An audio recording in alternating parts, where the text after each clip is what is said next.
Queridos, graça e paz a todos, os alunos, os irmãos, aqueles que tiverem acesso a esse vídeo, mais especificamente é dirigido aos alunos do curso de Teologia e mais especificamente aos irmãos da IBF, né?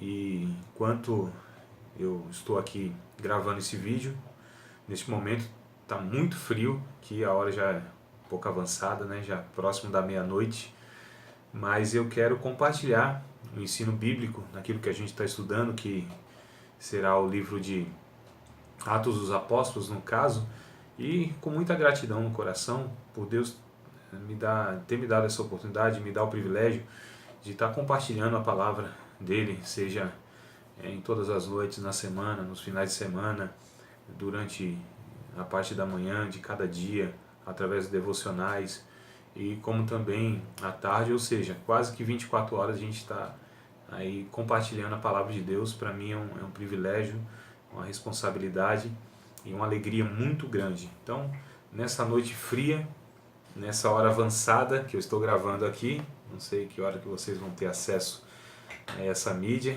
mas que o fogo do Espírito possa aquecer o nosso coração, mesmo porque nós vamos falar sobre o surgimento, o nascimento, né, da igreja primitiva, a igreja cristã, a igreja evangélica, a igreja judaica cristã, é o que vai nascendo aqui, nos primórdios, no livro histórico, o único livro histórico do Novo Testamento. Sem ele nós teríamos muita dificuldade, apesar de termos relatos aí de historiadores a respeito da igreja, mas jamais com toda essa riqueza de detalhes que nós temos no livro de Atos dos Apóstolos. E também a grande diferença é que esse livro ele é inspirado, né? Ele entrou no cânon, ele foi escrito por uma pessoa que Deus assim designou para que pudesse transmitir a sua palavra de uma maneira a edificar pessoas, a salvar vidas, a orientar aqueles que dariam seguimento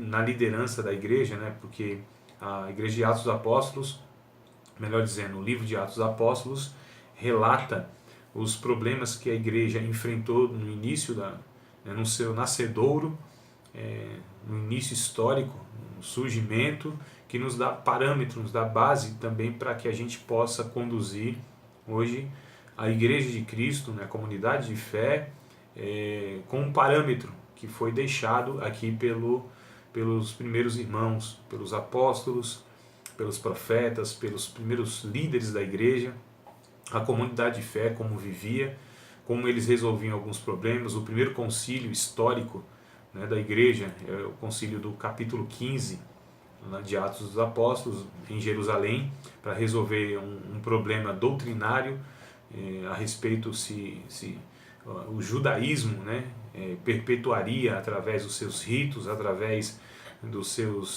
as suas cerimônias, das regras que existiam.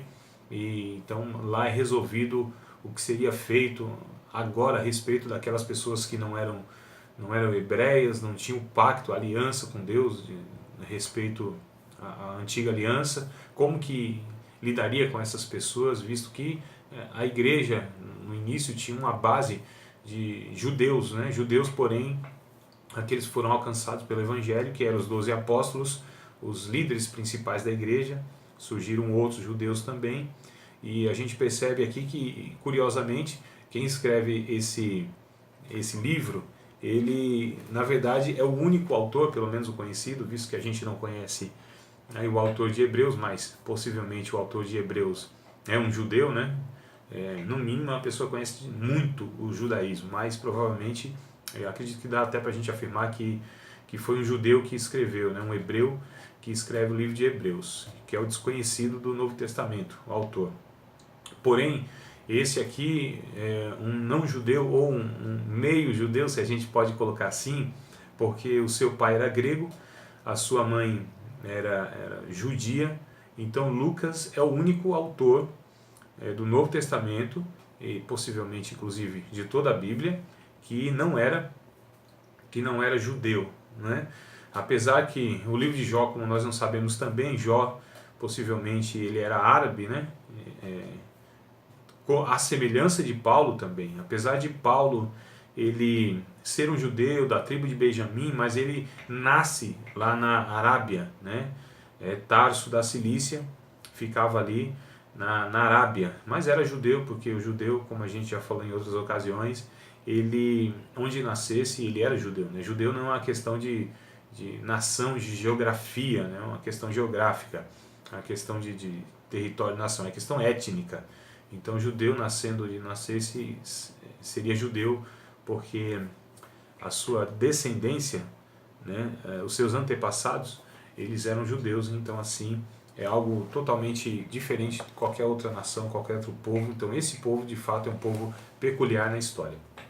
Mas então eu vou tentar fazer o seguinte, possivelmente essa aula será gravada em duas partes, né, aí de alguns minutos. Eu vou pegar a Bíblia mesmo aqui, tá? Capítulo a capítulo, vou tentar dar uma pequena introdução, extrair alguma verdade, passar algumas informações e depois a gente vai para o conteúdo proposto pelo livro didático e a gente assim vai revisitando os textos, né? Então eu já quero aqui começar do capítulo 1. Então, como a minha afirmação já está sendo que Lucas, ele é o autor, né? Na verdade o livro é Lucas Atos. Lucas Atos é um livro só e depois é um livro só no sentido que Lucas escreve, né? Esses dois compêndios, porém é conhecido como Lucas Atos porque um é continuidade do outro. Em Lucas, o Evangelho de Lucas, Lucas começa endereçando inclusive seu Evangelho a um certo excelentíssimo Teófilo, possivelmente alguns entendem que era uma pessoa proeminente, uma pessoa de destaque na sociedade, e o termo que ele usa, né, ó excelentíssimo, dá essa conotação, mas agora em Atos, ele na continuidade já daquilo que ele estava escrevendo em Lucas a respeito de Jesus, para que ele soubesse quem era Jesus, seus feitos e ensinamentos e etc. Então no capítulo 1 de Atos, o Lucas ele continua então, ele diz, olha, fiz o primeiro tratado, ó Teófilo, né, o primeiro tratado é justamente o Evangelho, acerca de tudo que Jesus começou não só a fazer, mas a ensinar, até o dia em que foi recebido em cima, depois de ter dado mandamentos pelo Espírito Santo aos apóstolos que escolhera, aos quais também depois de ter padecido se apresentou vivo com muitas infalíveis provas, sendo visto por eles por espaço de 40 dias, falando do que respeita ao reino de Deus. Então ele dá um breve relato aqui a respeito do conteúdo, daquilo que ele queria passar. Para o Teófilo já não usa mais o termo aqui, ó, excelentíssimo, aquele termo de respeito, né, para uma autoridade ou alguém muito importante socialmente. Possivelmente o Teófilo já teria inclusive se convertido e ele trata agora como um irmão, já não usa mais essa tratativa formal de Atos dos Apóstolos, né? E aí na continuidade então, aqui a partir do verso 4, ele diz assim, estando com eles, determinou-lhes que não se ausentassem de Jerusalém, mas que esperassem a promessa do Pai, que disse ele, de mim ouvistes, porque na verdade João batizou com água, mas vós sereis batizados com o Espírito Santo, não muito depois desses dias. Então aqui na verdade é o finalzinho, né, de Lucas, no capítulo 24, quando Jesus ele então traz aí essa fala, para que eles ficassem em Jerusalém até que do alto eles fossem revestidos do poder do Espírito Santo, né? Isso aqui a gente vai perceber um pouquinho mais para frente. Então no verso 6 ele continua dizendo, aqueles pois que se haviam reunidos perguntaram-lhe dizendo, Senhor, restaurarás tu neste tempo o reino a Israel? E disse-lhe, não vos pertence saber os tempos ou estações que o Pai estabeleceu pelo seu próprio poder. Parece que sempre houve esse fascínio de as pessoas querem saber qual seria o dia marcado, né, para o final de todas as coisas. Parece que sempre houve essa curiosidade e os apóstolos não foram diferentes. Eles perguntaram qual vai ser o dia dessa restauração. E aí Jesus disse que isso não seria aqui exposto, revelado, mas a preocupação de Jesus, o foco no caso seria o que viria a acontecer em bem pouco tempo, que seria aí a vinda do Espírito Santo, né, por conta de Jesus ascender ao céu. E aí ele diz no verso 8, mas recebereis a virtude do Espírito Santo, que há de vir sobre vós, e ser-me-eis testemunhas tanto em Jerusalém como em toda a Judéia e Samaria e até os confins da terra. Então Jesus ele deixa uma promessa que se cumpriria em bem poucos dias após essa fala de Jesus, que seria a vinda do Espírito Santo, né, para selar, assim, para concretizar o surgimento, a fundação da igreja de Cristo Jesus. A igreja de Jesus não é inaugurada no Calvário, nem na morte, nem na ressurreição. A igreja de Jesus é inaugurada com a vinda do Espírito Santo, que seria aqui no capítulo 2. Então a gente percebe que havia uma promessa, mas além da promessa, havia uma incumbência. A incumbência era ser testemunha, né? A palavra que no original é mártires, né? Mártires, que vem a nossa palavra mártire, ou seja, Jesus disse, vocês vão ser os meus mártires, vocês vão testemunhar através da vida de vocês, então vocês vão ser testemunha. Aí ele diz que em Jerusalém, Judéia, Samaria e até os confins da terra seria a incumbência de levar essa palavra a todos os cantos, né, do mundo. Inclusive eles fizeram isso com êxito, mas na pessoa propriamente do apóstolo Paulo, que posteriormente iria engrossar essas fileiras dos apóstolos, mas eles cumprem de fato isso, e eles cumprem isso inclusive pelo poder do Espírito Santo. 12 homens sem nenhum recurso, a maioria deles não tinham recursos intelectuais, não tinham recursos sociais, não tinham recursos financeiros, eram homens totalmente desprovidos de tudo aquilo que a gente julga minimamente necessário para que levasse essa obra adiante, enfrentando todas as dificuldades, as intempéries, os reveses, os obstáculos, as dificuldades, enfrentasse inclusive um império, que seria o Império Romano na época, os judeus, ou seja, todas as dificuldades possíveis e humanas eles enfrentariam e não teriam como vencer, mesmo ainda tendo alguns recursos que possivelmente facilitariam, mas não seriam aí a causa do sucesso. A causa do sucesso de eles estarem cumprindo esse mandamento, né, que inclusive já é falado por Marcos lá no seu evangelho, no capítulo de número 16, Jesus ele disse que os discípulos na ida, né, eles enquanto fossem pelo mundo, eles iriam pregar o evangelho a toda a criatura e etc. Então, na verdade, aqui era uma ratificação daquilo que ele já tinha falado, Jesus já tinha falado um pouco antes. Então, eles vão e cumprem tudo isso pelo fato de serem revestidos de poder, revestidos com a graça, capacitados pela virtude do Espírito Santo, né? Então, é interessante que essa palavra virtude é uma palavra grega que ela traz no seu bojo o sentido de uma explosão, de um poder explosivo, né, que é o dunamis, da onde vem também a nossa palavra no português, dinamite. Então eles receberiam a dinamite de Deus. Só que essa explosão de Deus, ao contrário de todas as outras explosões, ela constrói, ela edifica, ela traz vida. Então é uma explosão do Espírito Santo, né? É um poder do Espírito Santo, é uma virtude, é uma graça, é uma capacitação do Espírito Santo, que foi o que acontece com esses homens, e eles testemunham, a gente vai ver mais para frente, com toda a ousadia, expulsam demônios, curam os enfermos, realizam prodígios, milagres, né? Sinais, inclusive, que seriam esses sinais que fariam que multidões reconhecessem que de fato Jesus estava vivo, Jesus tinha ressuscitado. E por esse motivo, inclusive, da ressurreição de Cristo, é que essa igreja ela vence todas as dificuldades que há, inclusive é a motivação pelo qual os apóstolos eles continuam a obra, porque se Jesus não tivesse ressuscitado de fato, nenhum desses homens teriam a ousadia, a coragem, a motivação para pregarem.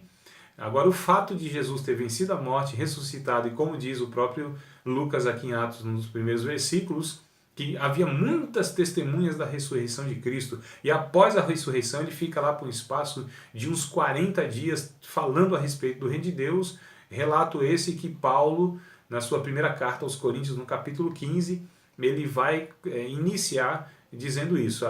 Ele apareceu Jesus não só para esses irmãos aqui, mas para mais de 500 irmãos, né?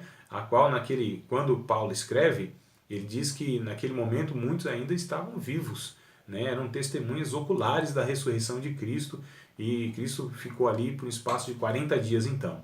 Mas no verso de número 10, dizendo na continuidade, melhor no verso 9, na continuidade, diz assim: quando dizia isto, vendo eles, foi elevado às alturas, e uma nuvem o recebeu, ocultando os seus olhos.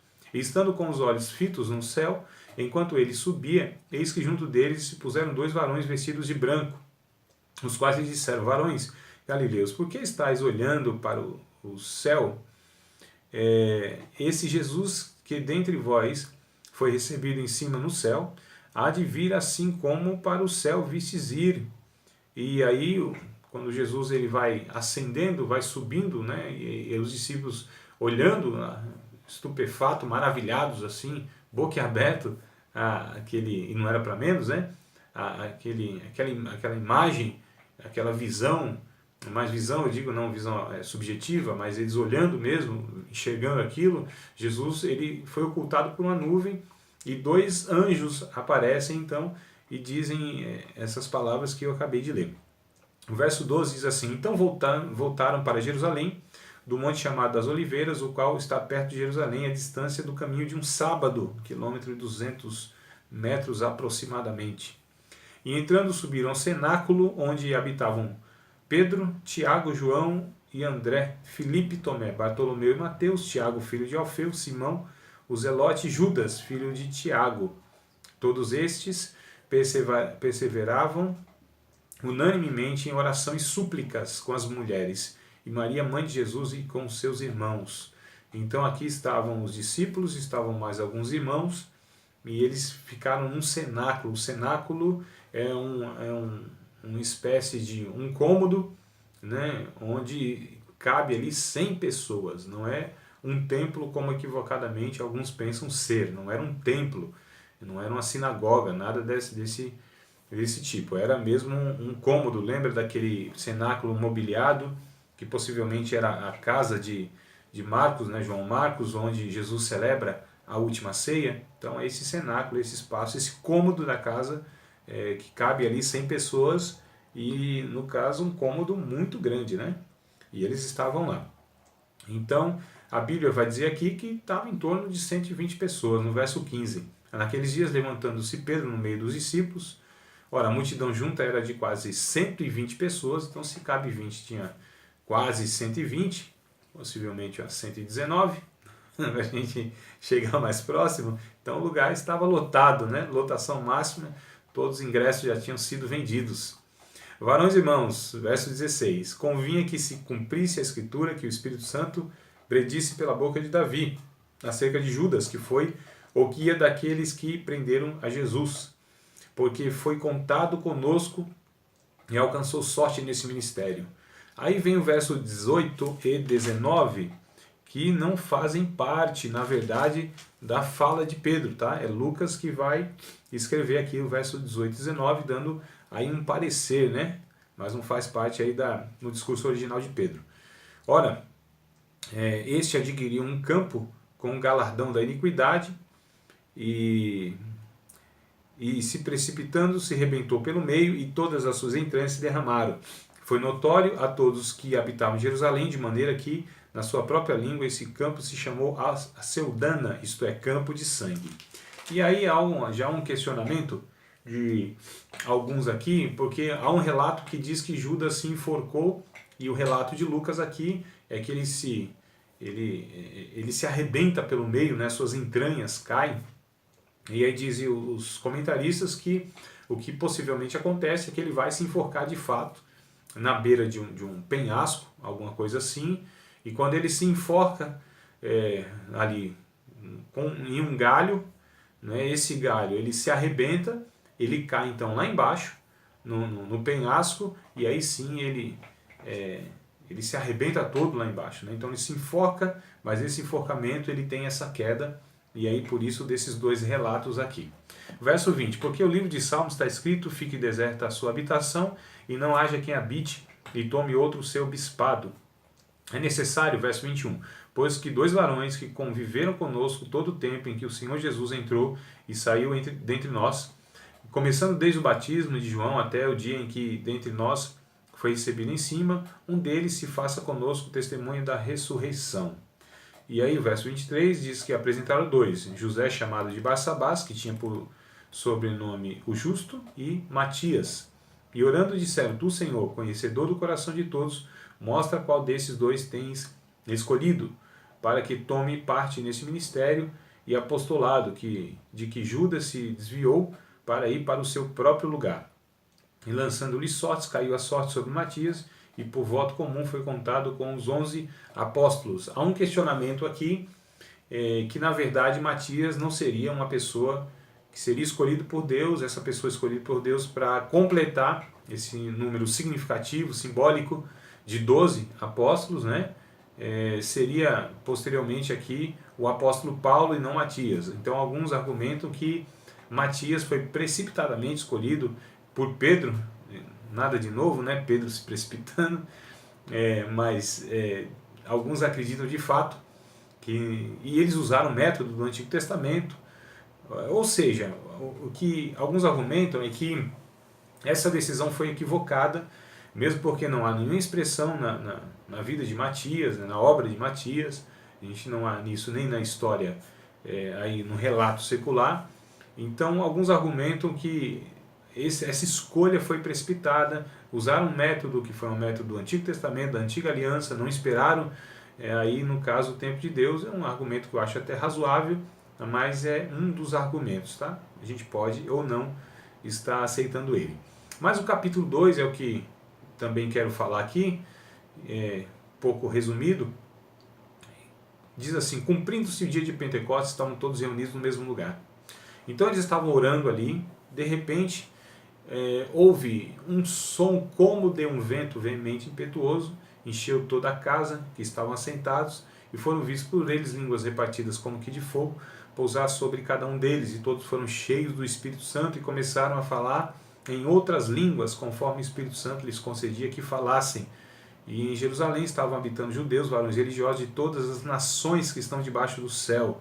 Correndo aquela voz, ajuntou-se uma grande multidão, ou uma multidão, e estava confusa, porque cada um os ouvia falar em sua própria língua. E todos pasmavam e se maravilhavam, dizendo uns aos outros, pois que?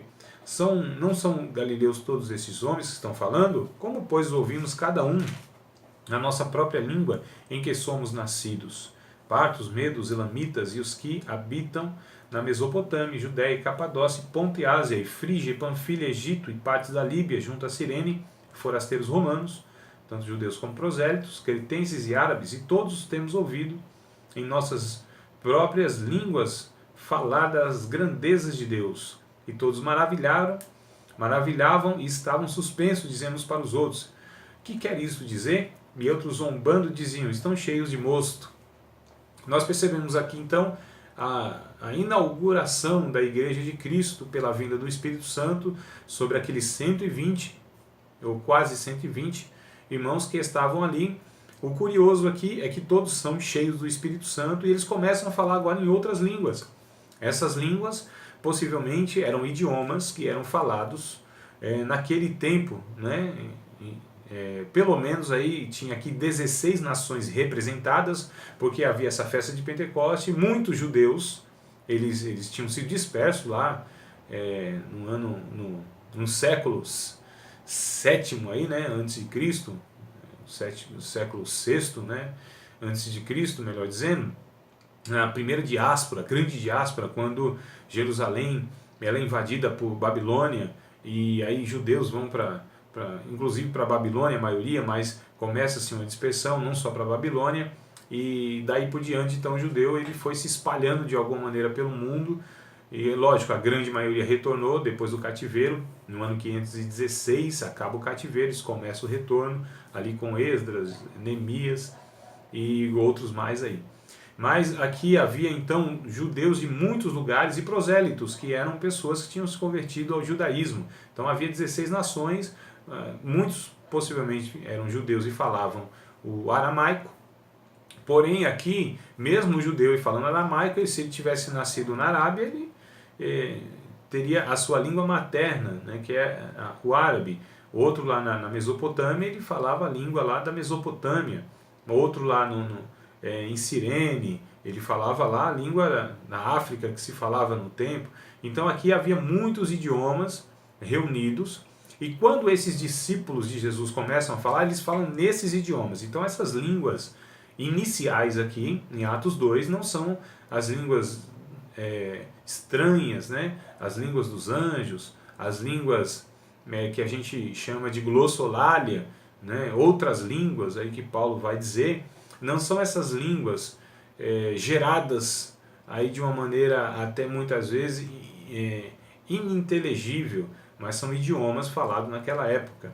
E é interessante que aqui é uma convergência, fazendo um paralelo com Gênesis capítulo 10, lá uma divergência de língua, né? Onde a Torre de Babel ela surge ali como uma proposta dos homens, e aí Deus frustra aquele plano, e aí diverge todo mundo, faz com que todo mundo se espalhe, né? Que era a ordem de Deus no início, né? Frutifique, multiplique, encham a terra, e aí para que eles fossem habitando, enchendo a terra, espalhando, e aí os homens quiseram então desobedecer a Deus.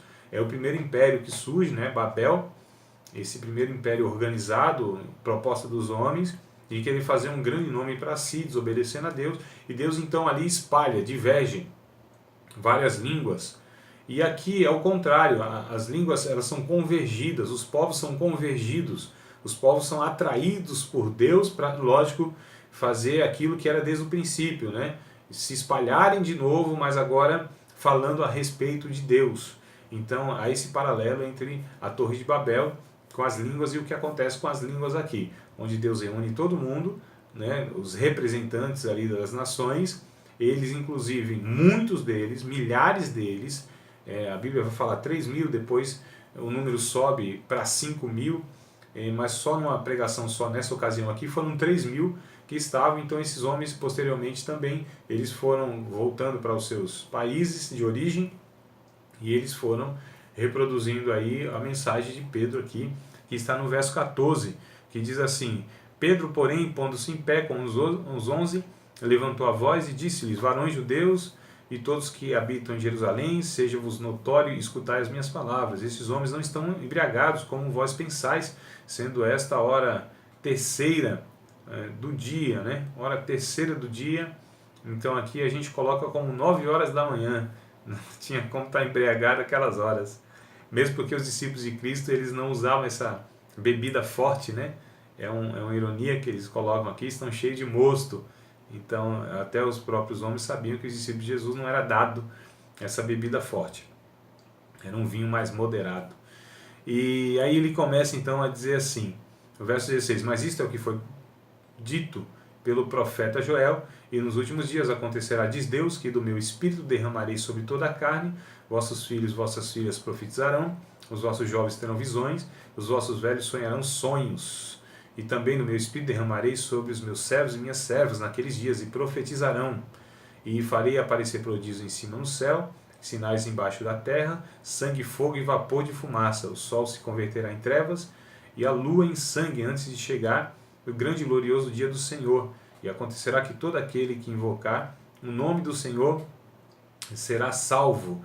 E aí Pedro, interessante que ele traz agora o relato da morte de Cristo, da crucificação, da morte e da ressurreição de Cristo como sendo o primeiro sermão. Então ele mostra que o que está acontecendo naquele momento é um cumprimento daquilo que o profeta Joel, o profeta veterotestamentário, diz, ali era o cumprimento, ali era aquilo que o profeta tinha falado há alguns séculos atrás, estava se cumprindo lá a respeito do derramamento do Espírito Santo sobre todos o que ali estavam, e eles profetizaram, eles tiveram visões e etc. Então é um cumprimento das Escrituras Sagradas que Pedro está mostrando para os judeus.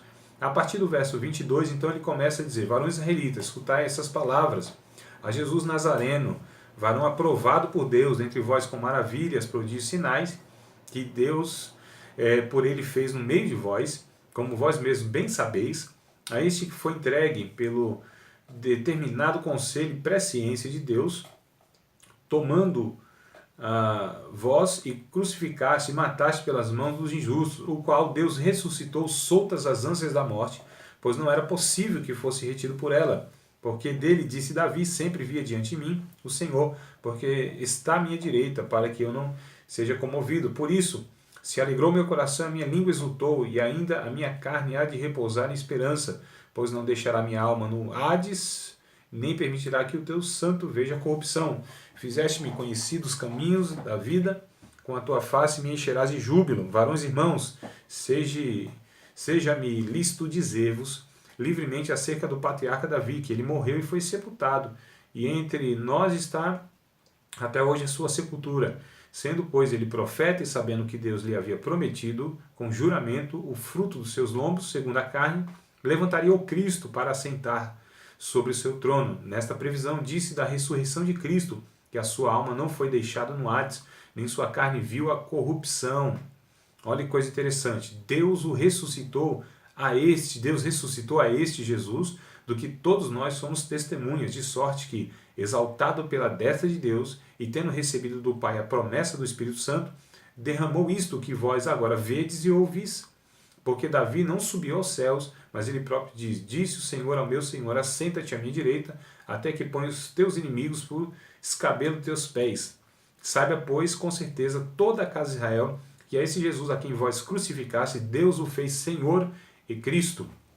Com essa mensagem, com esse discurso inflamado, ousado de Pedro, inspirado, Pedro agora mostra que os judeus que mataram Jesus, esse Jesus foi justamente aquele que Davi disse lá dos Salmos que era o Senhor dele e aquele a quem Deus não deixaria ele ficar na morte, né? A sua carne vê a corrupção, então não deixa ele no Hades, ele ressuscita, e é o que Pedro diz, esse é Jesus que vocês bem sabem, que realizou maravilhas, sinais prodigiosos, né? Então esse é aquele que Deus o fez Senhor e Cristo. Então essa mensagem de Pedro vem como uma faca dilacerando o coração, vem cortando o coração. É o que diz o texto do verso 27, é a expressão, ouvindo eles isso, compungiram-se em seu coração. É como se as palavras de Pedro fossem cortando o coração, esfaqueando o coração, né? Como a pata do leão da tribo de Judá agora desse uma patada e rasgasse o coração desses judeus, desses irmãos. Então eles perguntaram a Pedro e os demais apóstolos, que faremos, irmãos? E disse-lhe Pedro, arrependei-vos, cada um de vós seja batizado em nome de Jesus Cristo, para perdão dos pecados, e recebereis o dom do Espírito Santo. Porque a promessa vos diz respeito a vós, a vossos filhos e a todos que estão longe, a tantos quantos Deus nosso Senhor chamar. Aqui está inclusive a base para os pentecostais em dizer que a pessoa, a promessa, o revestimento, o dom do Espírito Santo, o poder do Espírito Santo é concedido não somente naquela época aos pais da igreja ali no sentido dos apóstolos, aos cristãos daquela época, mas a todos quantos Deus chamar, né? E aí a gente percebe então que com muitas outras palavras isso testificava e os exortava dizendo, salvai-vos dessa geração perversa, de sorte que foram batizados que de bom grado receberam a palavra naquele dia, e agregaram-se quase 3 mil almas, e eles perseveraram na doutrina dos apóstolos, na comunhão, no partir do pão e nas orações. E eles começaram a viver agora de uma maneira a cair na graça de todos aqueles que estavam em volta, vendo esse movimento surgindo agora com milhares de pessoas, no mínimo aqui 3 mil pessoas surgindo agora, num único dia, inclusive, né? Eles surgindo agora e vivendo de uma maneira totalmente diferente, como uma comunidade, como uma família, partindo um pão, orando, ouvindo as instruções dos apóstolos, orando junto. Havia grande temor, grandes maravilhas, sinais se faziam, eles estavam juntos, tinham tudo em comum, eles pegavam as suas propriedades, iam vendendo para distribuir para os irmãos que tivessem necessidade, para que não houvesse necessidade, inclusive, né? Então aqui surge uma dinâmica do povo de Deus viver de uma maneira totalmente diferente de toda a sociedade até então organizada. Um povo que não tinha interesse naquilo que era propriamente seu. Um povo que agora, se tivesse sobrando, teria, eles de bom grado faziam isso voluntariamente, com grande alegria, repartia com o irmão. Então ninguém tinha falta de nada, não havia falta de nada que era material, vestuário, comida, afeto, né? A família agora cresceu demais e eles estavam juntos, viviam ali, participavam, ou seja, era uma proposta que Deus estava mostrando através dessa maquete, né? Essa aqui é uma maquete da convivência comunitária, é aquilo que deve ser imitado na exaustão e ao máximo, viver dessa forma, onde vive para servir o outro, se eu tenho alguma coisa a mais, ou se eu tenho com o que eu tenho, eu devo repartir com o que não tem nada, ou que tem menos do que eu, para que a gente tenha de uma maneira igual. E a gente percebe que agora é um modelo para que a gente siga no estilo de vida, que é um desafio que a gente vive nesse mundo capitalista, egocentrista, nesse mundo dos prazeres, nesse mundo da meritocracia, nesse mundo onde o eu, né, é que se sobressai, onde as pessoas vivem num individualismo assim absurdo. Então a gente percebe aqui que aqui é uma maquete que Deus nos deixa para que a gente possa estar aí nos esforçando a viver dessa maneira. Então o capítulo 2 acaba assim, com essa conversão de milhares de pessoas. O capítulo 3, Pedro e João, eles continuam indo ao templo, porque eram judeus, tinham costume, continuam indo ao templo, e eles vão ao templo fazer a sua oração, como era costumeira, né? Eles não perderam o comportamento religioso que eles tinham, mesmo porque o judaísmo, ele não tinha proposta de que o judaísmo, em toda a sua estrutura, fosse invalidada em tudo, né? Pelo contrário, eram judeus que naquilo que o judaísmo trouxe de benefício, né, nas sinagogas, na vida religiosa, isso seria mantido. Então Paulo depois vai discutir isso mais para frente, que a lei ela é boa, ela é justa, ela é santa, não é? Os mandamentos são bons, são santos, são justos. O problema é o que fizeram do judaísmo, né? A religiosidade que produzia mais morte do que vida, a religiosidade que por causa das suas regras, né, invalidava o mandamento de Deus, que era vital, que era visceral, o mandamento de Deus que produzia de fato aquilo que Deus queria que produzisse, que era a vida, né? Mas eles fizeram tudo, aliás, é o que o homem sabe fazer, né? É o que nós sabemos fazer, pega o que Deus propôs e aí a gente piora. Todas as vezes que a gente põe a mão, a liderança religiosa quer pôr a mão no evangelho, quer pôr a mão aí para modificar alguma coisa, parece que é sempre para pior. É mais ou menos como os políticos no Brasil fazem, né? Então parece que eles, todos os dias, no final do dia, eles ficam pensando como eles podem no dia seguinte piorar a vida das pessoas com leis que piorem, leis que massacrem, leis que prejudiquem, né? Dá uma sensação, eu tenho essa sensação, inclusive nesse momento político no Brasil, eu tenho essa sensação que eles ficam, parece que maquinando, né? Ficam ali, se juntam para pensar como a gente pode piorar a vida da população do Brasil, né? E aí eles pensam em leis que só prejudicam em todos os sentidos, em todos os aspectos, na base de uma sociedade que é segurança, saúde e educação. Parece que cada vez eles conseguem piorar uma lei, pegar uma lei e piorar, pegar uma lei e piorar, criar uma lei e piorar. Então é mais ou menos o que o religioso ele sempre faz também. Os líderes religiosos, né? Nós, como cristãos, parece que pegamos o evangelho de Cristo e pioramos todas as vezes que a gente propõe ele, né? Porque é uma proposta, muitas vezes, de interesses pessoais e de limitações que nós colocamos porque achamos que o evangelho ele é um entendimento nosso,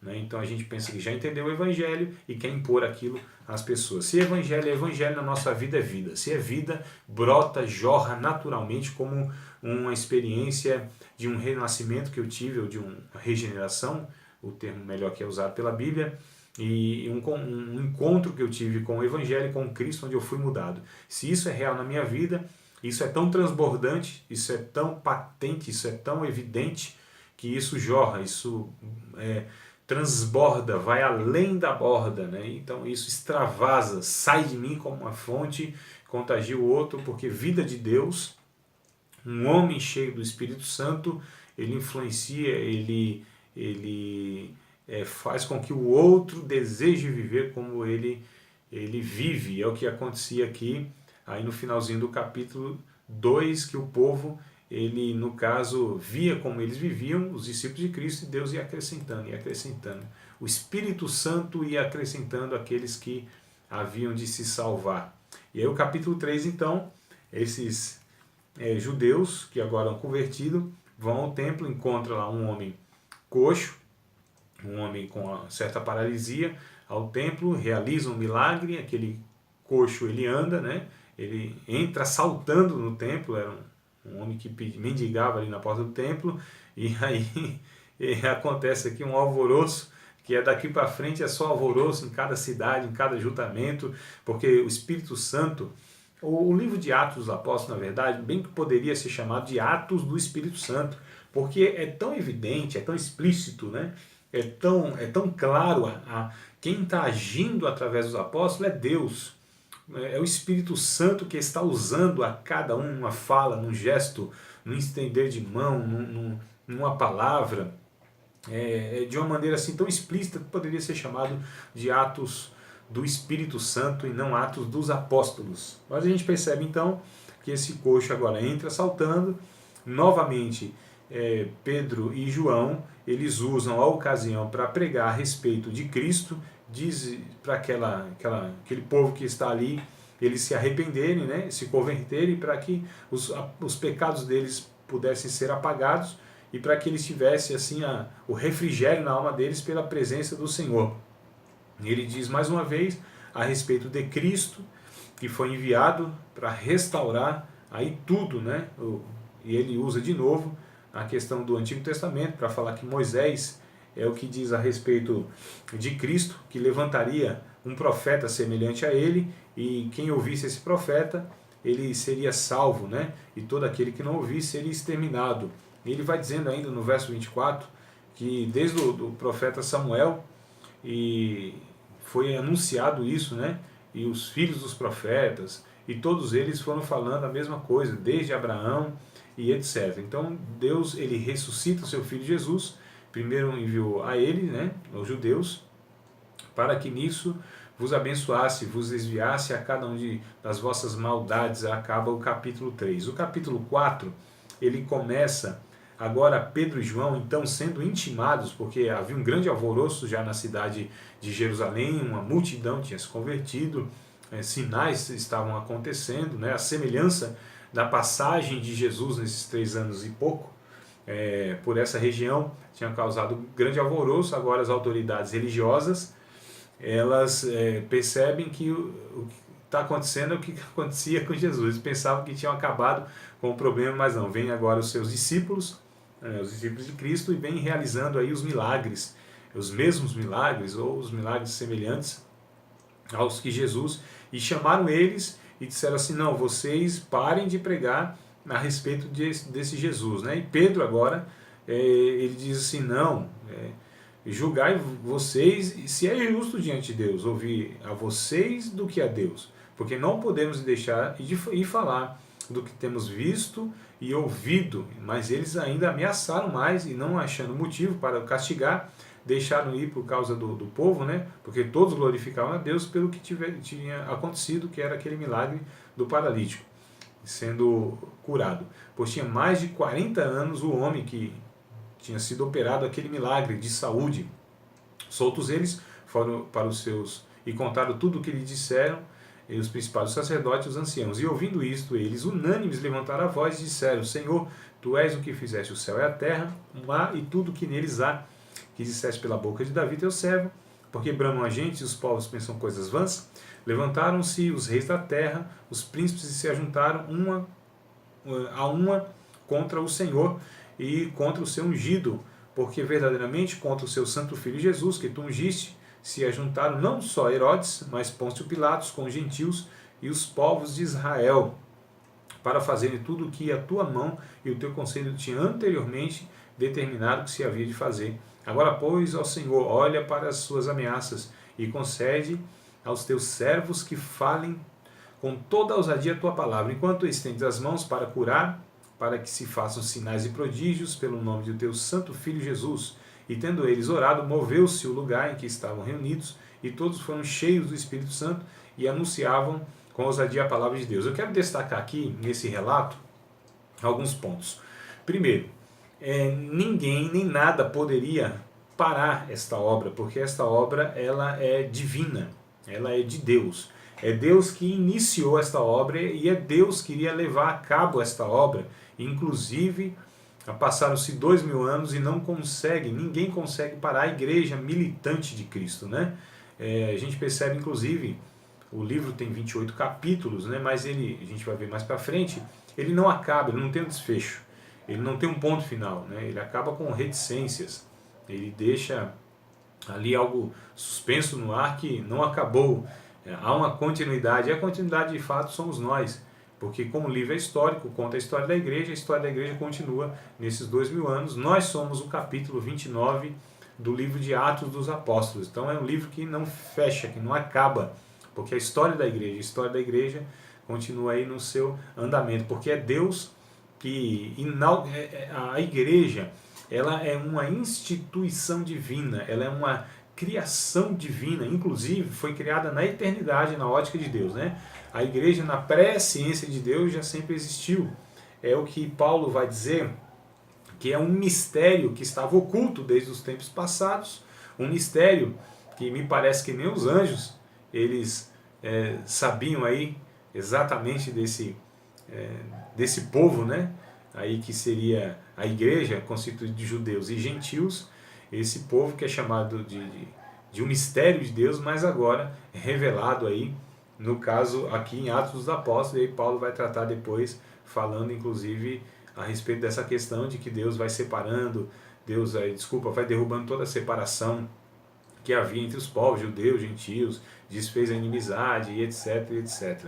Então a gente percebe esse é o primeiro ponto. O segundo ponto é que eles foram novamente cheios do Espírito Santo. O enchimento do Espírito Santo é uma ação de Deus em Atos dos Apóstolos recorrente, é um derramamento contínuo do Espírito Santo. A ideia é que aqui eles eram cheios, né? Eles se enchiam, eram enchidos por Deus repetidas vezes. Paulo ele vai ter um texto lá em Efésios capítulo de número 5, verso 18, onde ele usa um verbo que é um verbo auristo, que nós chamamos aqui na nossa língua portuguesa de gerúndio, é uma ação contínua, né? Enchei-vos do Espírito Santo. Então é um enchimento contínuo, é um derramar contínuo, é um revestimento contínuo. Então eles oravam e eram cheios do Espírito Santo. E Deus continuava realizando milagres, Deus continuava realizando o sobrenatural, aquilo que era miraculoso para enfrentar inclusive tudo que viria, porque o embate seria não só com governantes, não só com aqueles que eram contrários a este movimento que estavam surgindo, inclusive os judeus, mas aqui havia por trás, e a Bíblia, o Atos dos Apóstolos vai trazer essa realidade, que havia também demônios, haviam espíritos malignos, haviam aqui um esforço de Satanás para, de alguma maneira, ou de muitas maneiras, melhor dizendo, tentando parar, frear, matar essa obra, né, no ninho, lá os cristãos no ninho, mas isso aqui não teve êxito, né, porque a igreja vinha, os apóstolos vinham como rolo compressor, vencendo a morte, inclusive alguns morreram, mas eles venciam a morte, eles não tinham medo da morte, e quem não tem medo da morte, quem pode parar? Né? Quem é que pode parar uma pessoa que não teme a morte, se é o que os homens mais temem?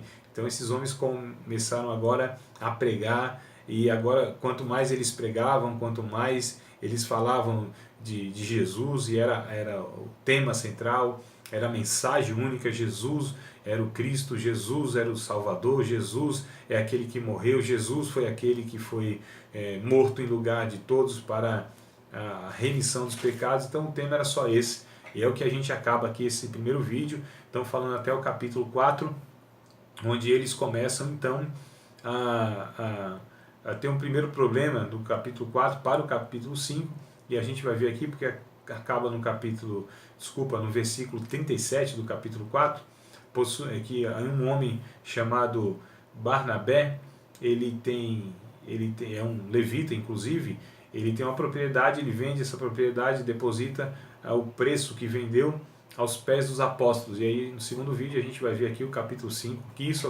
o que se dá, né, após isso.